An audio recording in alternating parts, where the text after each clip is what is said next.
మనకేదైతే 200 టీఎంసీలు నీళ్ళు నష్టపోతామో మన నీళ్ళ మీద మనకు వాటా కావాలని చెప్పి ముఖ్యమంత్రి గారు డిమాండ్ చేయాలని నేను కోరుతా ఉన్నాను. కేసీఆర్ గారు కాళేశ్వరం ప్రాజెక్ట్ ఎందుకోసం కట్టిండ్రు? ఈ 200 టీఎంసీల హక్కు మనకు తెలంగాణకు ఉండాలని చెప్పి వారు కట్టిండ్రు. మరి ఇవాళ కేసీఆర్ గారు కాళేశ్వరం కట్టి 4 సంవత్సరాలుగా ప్రతి సంవత్సరం 20 లక్షల ఎకరాలకు నీళ్ళు ఇస్తుంటే మీరు చూసి ఓర్వలేక ఇవాళ కేసీఆర్ గారికి నోటీస్ ఇచ్చిరా? 1 కోటి ఎకరాల మాగాణం తెలంగాణ చేసినందుకు కేసీఆర్ గారికి ఇలా మీరు నోటీసులు ఇచ్చిండ్రా?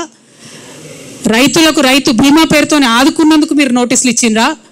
రైతు బంధు పేరుతో ఆదుకున్నందుకు మీరు నోటీస్ ఇచ్చిండ్రా? కేసీఆర్ కిట్ ఇచ్చినందుకు నోటీస్ ఇచ్చిండ్రా? తెలంగాణ ప్రజలకు మేలు చేసినందుకు నోటీస్ ఇచ్చిరా? ఎందుకోసం నోటీస్ ఇచ్చిండ్రు? అది అసలు కాళేశ్వరం కమిషనా, కాంగ్రెస్ కమిషనా అని ముఖ్యమంత్రి గారు నేను ప్రశ్నిస్తూ ఉన్నాను. ప్రతి తెలంగాణ బిడ్డ కూడా బాధపడుతూ ఉన్నారు.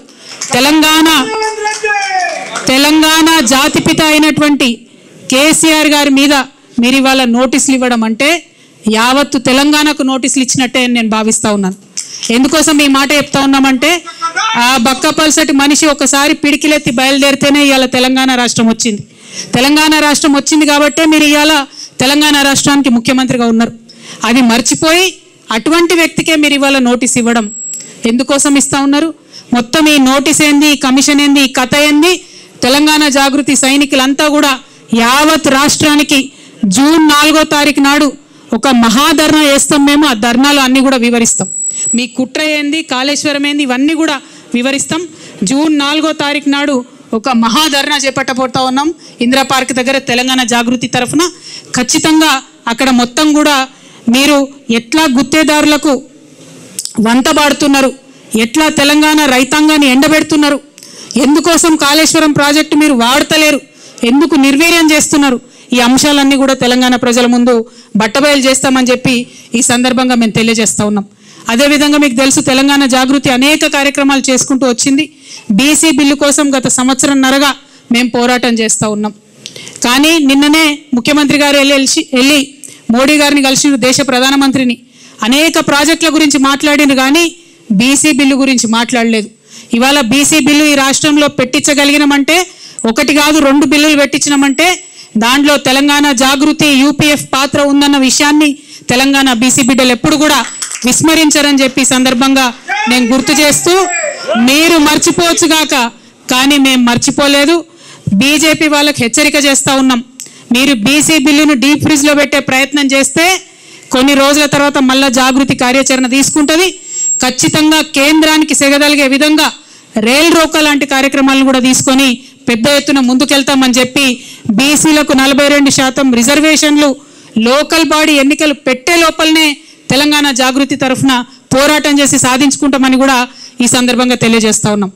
అట్లానే తెలంగాణ మహిళలకు మీరు ప్రామిస్ చేసినటువంటి 2500 రూపాయలు ఏదైతే ఉందో అది సాధించే వరకు కూడా తెలంగాణ జాగృతి విశ్రమించకుండా కూడా పోరాటం చేస్తుందని ఈ సందర్భంగా తెలియజేస్తున్నాం. తెలంగాణ స్టూడెంట్స్కి ఆడపిల్లలకు ముఖ్యంగా మీరు ఇస్తామన్న స్కూటీలు ఇవ్వకుండా చేస్తున్నటువంటి మోసాన్ని కూడా ఖచ్చితంగా ప్రతి కాలేజ్కు ప్రతి విద్యార్థి దగ్గరికి తెలంగాణ జాగృతి విద్యార్థి విభాగం నుంచి వెళ్ళి పోరాటం చేసి సాధించుకుంటామని కూడా ఈ సందర్భంగా తెలియజేస్తా ఉన్నాం. తెలంగాణ జాగృతి నుండి మైనారిటీ హక్కుల కోసం కూడా పెద్ద ఎత్తున ఉద్యమం చేస్తాం. ఎన్నడూ లేని విధంగా తెలంగాణ జాగృతిలో మైనారిటీ ముస్లిం విభాగాన్ని, మైనారిటీ క్రిస్టియన్ విభాగాన్ని, మైనారిటీ సిక్ విభాగాన్ని కూడా ప్రారంభించి మైనారిటీ సమస్యలపైన పెద్ద ఎత్తున పోరాటం చేస్తామని కూడా ఈ సందర్భంగా తెలియజేస్తూ ఉన్నాం. అట్లానే మన బంజారాల కోసం, ఆదివాసీల కోసం ఎస్టీ విభాగాన్ని ఏర్పాటు చేసుకుంటున్నాం. మేము గత 13 ఏళ్ల కింద తెలంగాణ జాగృతి నుంచి ఉద్యమించి పోరాటం చేస్తేనే ఇవాళ అసెంబ్లీలో అంబేద్కర్ బొమ్మ అక్కడ నిలబడి ఉన్నది. తెలంగాణ జాగృతికి దళిత బిడ్డలకు చాలా అవినాభావ సంబంధం ఉన్నది. అందుకే సపరేట్గా ఒక ఎస్సీ విభాగాన్ని కూడా ఏర్పాటు చేసి దళితులకు ఉండేటటువంటి సమస్యల మీద పోరాటం చేస్తామని ఈ సందర్భంగా నిర్ణయం తీసుకుంటా ఉన్నాం. అదేవిధంగా మరి అనేకమైన అంశాలు మేము పనిచేస్తూ వచ్చినాం, ఇక ముందు కూడా పనిచేస్తాం. మేము పనిచేస్తుంటే ఓర్వలేనటువంటి కొంతమంది మరి చాలా మాటలు మాట్లాడుతూ ఉన్నారు. వారందరి ఆశల్ని అడియాశలు చేస్తూ నేను ఇవాళ ఒక ప్రకటన చేస్తూ ఉన్నాను. కేసీఆర్ గారికి 2 కళ్ళలాగా ఒక కన్ను బీఆర్ఎస్ అయితే ఇంకో కన్ను జాగృతి అయి నిలబడుతుందని చెప్పి ఈ సందర్భంగా మేము తెలియజేస్తూ ఉన్నాం. కేసీఆర్ గారి మీద ఈగ వాలితే కూడా ఊరుకోము. రేవంత్ రెడ్డి గారు ఆనాడే మీరు గన్ను పట్టుకొని ఉద్యమకారుల మీదకి పోతే మిమ్మల్ని చుక్కలు చూపించినాం. భయపడి తెలంగాణలో తిరగలేక మీరు గన్ను పట్టుకొని ఆనాడు తిరిగిండ్రు. ఇదే బీజేపీ నాయకులు తెలంగాణ రాష్ట్ర సాధనలో వెనుక ఉంటే ఆనాడు ఎండల లక్ష్మీనారాయణ లాంటి వాళ్ళు ఒకరో ఇద్దరో ముందుకొచ్చి రాజీనామా చేస్తే ఇదే తెలంగాణ జాగృతి గల్లీ గల్లీ తిరిగి నిజామాబాద్లో తెలంగాణ వాదాన్ని నిలబెట్టుకున్న విషయాన్ని కూడా గుర్తు చేస్తున్నాం.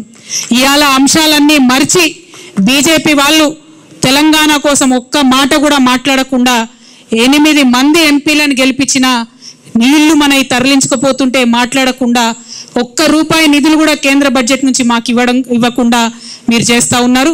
ఖచ్చితంగా బీజేపీ వాళ్ళు ఒకవేళ బీసీ బిల్లు మీద మీరు ముందడుగు వేయకపోయినా గోదావరి జలాలలో మన వాటాను కాపాడకపోయినా మళ్ళీ తెలంగాణ జాగృతి పవర్ ఏందో ఖచ్చితంగా చూపిస్తాం అని చెప్పి ఈ సందర్భంగా తెలియజేస్తూ